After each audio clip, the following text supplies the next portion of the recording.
পরাজিত শক্তিকে পুনর্বহাল করতেই ষড়যন্ত্র, দ্রুত নির্বাচনের পরামর্শ।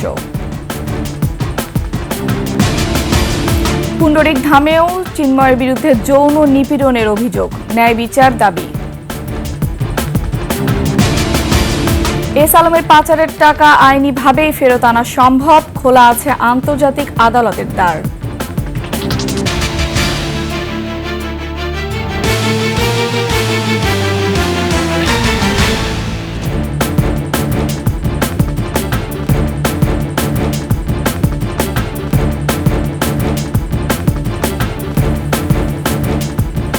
শুনছিলেন সংবাদ শিরোনাম। আমন্ত্রণ 21 সংবাদে, সাথে আছি আমি ফারহান আলোপা।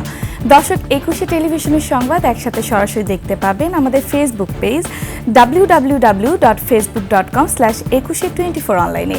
এছাড়া সাবস্ক্রাইব করতে পারেন www.youtube.com/21tv চ্যানেলে। পরাজিত শক্তিকে যারা পুনর্বহাল করতে চায় তারাই ষড়যন্ত্র ঘটাচ্ছে বলে মন্তব্য করেছেন জাতীয় হিন্দু মহাজোটের মহাসচিব গোবিন্দ প্রামাণিক। বলেছেন, অস্থিতিশীল পরিস্থিতি সৃষ্টি করতে ইসকন থেকে বহিষ্কার করা একজনকে সামনে রেখেছে দেশ এবং বাইরের ষড়যন্ত্রকারীরা। আর ঢাকা মহানগর বিএনপি সদস্য সচিব আব্দুস সালাম বলেছেন, দ্রুত নির্বাচিত সরকার না আসলে এ অপশক্তিকে দমানো যাবে না। বিস্তারিত জানাচ্ছেন নাহিদ সিরাজি নিম্মি। চিন্ময়কে গ্রেপ্তারের ঘটনায় বিশৃঙ্খল পরিস্থিতির সৃষ্টি হয় চট্টগ্রামে। আদালত প্রাঙ্গণে আইন শৃঙ্খলা বাহিনীর সঙ্গে আন্তর্জাতিক কৃষ্ণ ভাবনামৃত সংঘ বা ইসকনের মধ্যে সংঘর্ষের সময় হত্যা করা হয় এক আইনজীবীকে। পরাজিত শক্তিকে পুনর্বহাল করার উদ্দেশ্যেই এই পরিস্থিতি সৃষ্টি করা হয়েছে বলে মন্তব্য করলেন জাতীয় হিন্দু মহাজোটের মহাসচিব গোবিন্দ প্রামাণিক। 2023 সালের ফেব্রুয়ারিতে ইসকন কর্তৃক বহিষ্কৃত একজন লোক, তাকে সামনে রাখছে কারা? তাকে সামনে রেখে দেশের এবং আন্তর্জাতিক ষড়যন্ত্রকারীরা, যারা এই সরকারকে, এই বর্তমান ইউনূস সরকারকে যারা অস্থিতিশীল করে এখান থেকে তাদের বিদায় করে সেই পরাজিত শক্তিকে আবার পুনর্বহাল করতে চায়। এই মূলত টোটাল প্রোগ্রাম হচ্ছে তাদের। ইসকনের সাম্প্রতিক এমন ঘটনার পরিপ্রেক্ষিতে বিএনপির এই নেতা বলেন, দ্রুত নির্বাচিত সরকার এলে এমন পরিস্থিতি থেকে উত্তরণ সম্ভব। একটা নির্বাচিত সরকারের যতটুকু ম্যান্ডেট থাকে, না চাইলে যত কিছু হোক না করে এই সরকারের পক্ষে সেটা থাকে না বা সম্ভব না। আর এটা তো একটা দেশ পরিচালনার জন্য রেগুলার যে গভর্নেন্স দরকার, সেই গভর্নেন্স দেওয়ার মতো তো তার সেই নাই। কয়জন উপদেষ্টা শুধু কি টোটাল গভর্নর দিতে পারবে? হিন্দু সমাজকে ভিকটিম বানিয়ে এক গ্রুপ সুবিধা নিতে চাচ্ছে, তাই এমন অস্থিতিশীল পরিবেশ সৃষ্টি করা হচ্ছে। নাহিদ সিরাজি নিম্মি, 21 টেলিভিশন, ঢাকা। ইসকন নেতা চিন্ময় কৃষ্ণদাস ব্রহ্মচারী একজন যৌন বিকারগ্রস্ত মানুষ। পুণ্ডরিকধামের ছেলে শিশুদের নানাভাবে যৌন নিপীড়ন করেন চিন্ময়। 21 টেলিভিশনের হাতে এমন কিছু ভিডিও ফুটেজ এসেছে। সঞ্চয় অধিকারের রিপোর্ট। বাংলাদেশের গৌরব গাথা বিপন্ন হবে এই রকম কথা বলে মৌলবাদীরা এই অসাম্প্রদায়িক চরিত্রের প্রতিষ্ঠান ইসকনের ভাবমূর্তিকে ক্ষুণ্ণ করার প্রয়াস করছে। কিন্তু এটা শুভ সূচনা নয়, এটা অত্যন্ত দুর্দান্ত এবং অশুভ সূচনা। তার কারণ কি? ইসকন যে আন্দোলন করছে বাংলাদেশ সরকারের বিরুদ্ধে নয়, ইসকন যে আন্দোলন করছে শেখ হাসিনার সরকারকে শক্তিশালী করার জন্য। ইসকন নেতা ও পুণ্ডরিকধামের অধ্যক্ষ চিন্ময় কৃষ্ণ দাস ব্রহ্মচারী একজন যৌন বিকারগ্রস্ত মানুষ। পুণ্ডরিকধামের ছেলে শিশুদের তিনি নানাভাবে যৌন নিপীড়ন করেন। সম্প্রতি 21 টেলিভিশনের হাতে এমন কিছু ভিডিও ফুটেজ এসেছে।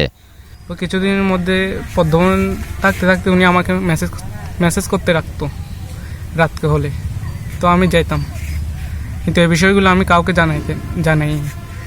উনি একজন ধামের অধ্যক্ষ, হয়তো অসুস্থ হতে পারে, আমাকে সেজন্য মেসেজ রাখতো, আমি করতে যাইতাম।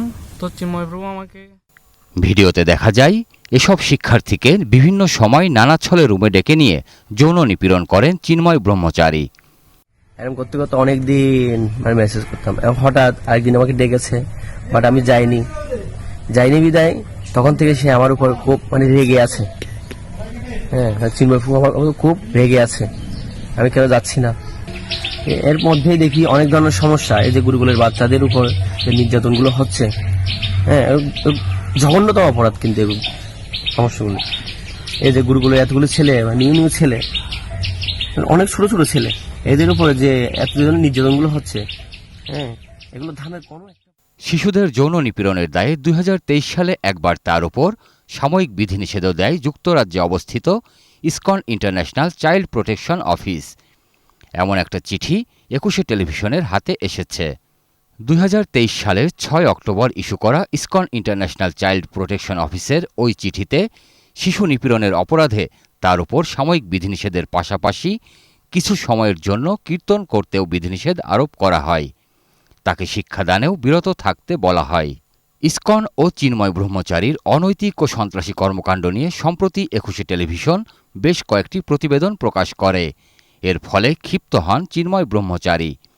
21 টেলিভিশনকে হলুদ মিডিয়া বলে অভিহিত করেন তিনি। আবার 21 টেলিভিশনের মতো কিছু দালাল মিডিয়া, হলুদ মিডিয়া, আমাদের বিভিন্ন ছবি ভিডিওকে সুপার এডিট করে আওয়ামী লীগের দোষর হিসেবে উপস্থাপনের চেষ্টা করছে। ইসকনের বিরুদ্ধে আমার দেশ সম্পাদক মাহমুদুর রহমান সোচ্চার। তিনি ইসকনের দেশবিরোধী তৎপরতা নিয়ে বিভিন্ন বক্তব্য দেন। সাহস হয় কি করে ইসকনের মতো একটা সাম্প্রদায়িক এবং রয়ের একটা সংগঠন চট্টগ্রামে এত বড় সভা করে? সাহস কি করে হয় ইসকনের? এবং ইসকনের এর মধ্যে আপনি দেখবেন সব ছাত্রলীগ যুবলীগের গুন্ডারা বসে আছে। এতে ক্ষিপ্ত হন ইসকন নেতা চিন্ময় ব্রহ্মচারী। তিনি 7 দিনের মধ্যে মাহমুদুর রহমানকে ক্ষমা চাওয়ার আলটিমেটাম দেন।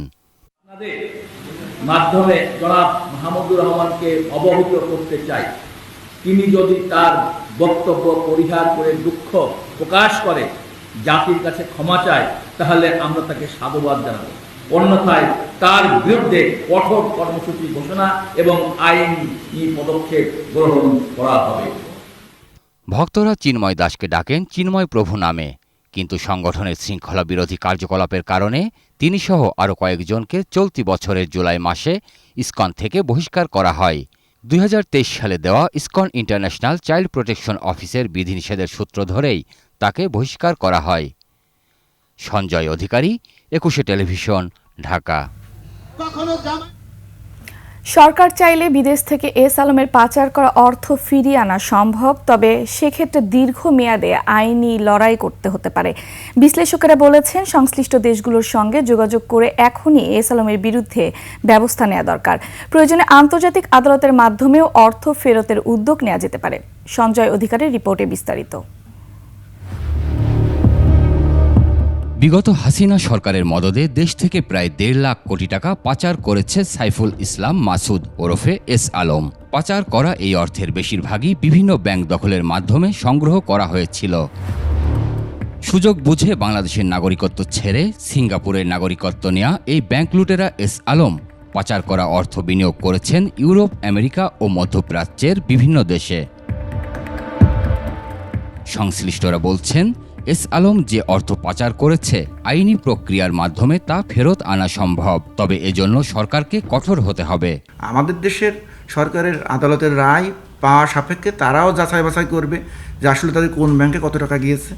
সেই টাকা উপাত্ত সংগ্রহ করে তারাও তাদের আদালতে মামলা করবে।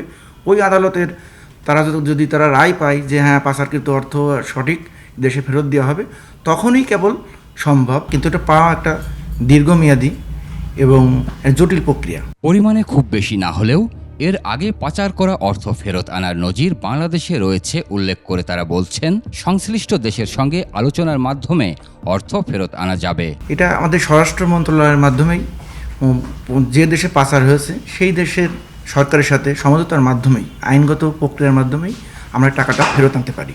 বিষয়টি সময় সাপেক্ষ ও জটিল হলেও অপরাধীকে শাস্তির আওতায় আনতে সরকারকে আন্তরিক হওয়া উচিত বলেও মত তাদের। টাকা আনার জন্য বিভিন্ন দেশের সাথে চুক্তি লাগে। বাংলাদেশ ব্যাংকের মাধ্যমে আমাদের যে ফিনান্সিয়াল ইন্টেলিজেন্স আছে, তারা এটা আমরা পত্রপত্রিকায় দেখছি, তারা অলরেডি যোগাযোগ করতেছে। এক্ষেত্রে প্রয়োজনে আন্তর্জাতিক আদালতে যাওয়ারও সুযোগ রয়েছে বলে জানান তারা। বিচারের সম্মুখীন হবে, বিচারে যাই হোক। সঞ্জয় অধিকারী, 21 টেলিভিশন, ঢাকা। শেষ করছি 21 সংবাদ। যাবার আগে সংবাদ শিরোনামগুলো আরও একবার। পরাজিত শক্তিকে পুনর্বহাল করতেই ষড়যন্ত্র, দ্রুত নির্বাচনের পরামর্শ। পুণ্ডরিক ধামেও চিন্ময়ের বিরুদ্ধে যৌন নিপীড়নের অভিযোগ, ন্যায় বিচার দাবি। এস আলমের পাচারের টাকা আইনিভাবেই ফেরত আনা সম্ভব, খোলা আছে আন্তর্জাতিক আদালতের দ্বার।